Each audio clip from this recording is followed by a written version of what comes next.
Have you ever been arrested before? Yeah. How many times? Couple, huh? Fuck. Yeah, probably like 5, 6, maybe something like that. How was your experience in jail? Because we talked the last podcast. Kai's experience. Kai was in jail for a couple of times.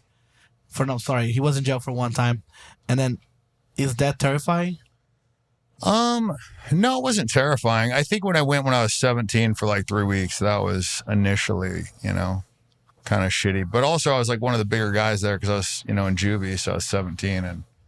So nobody messed around with you. Nobody got clothes and fucking. No. That time it was all good. And then later when I went to jail, I was a cop one of the times, so they put me in like segregated.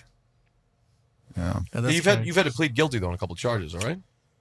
Yeah. So I blew up a semi truck in the desert here, and then I pled guilty to failure to extinguish a campfire. Yeah, but it started off with a bigger charge. Yeah. Start off like federal, like what was it? A bomb on the airplane or something. Yeah, that was the fucking headline. It was like Dan Bilzerian arrested at LAX on federal bomb making charges. So it sounds like I'm like there like trying to blow up a fucking airline, but I'm like, what was that chemical? It began with a T. It was Tenorate. Yeah. And so they meet. What did they meet you when you got off the plane? Yeah. So I came in from the Bahamas into LAX, and it was like, dude, my whole plane was just surrounded by fucking cops. Like walked out, it's like 40 fucking cops, and I had no idea what it was for because it was like 2 months prior, and they threw my ass in jail.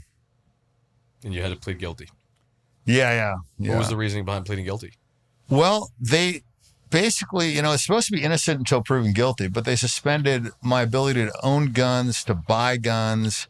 It was all this shit, and it would have dragged out the whole length of the court, the whole length of the trial. So for a year and a half, I couldn't own or have any guns. And, at the time I was a cop. I mean, the whole thing was fucked up. So yeah, just pled guilty, paid them their money, and that was it.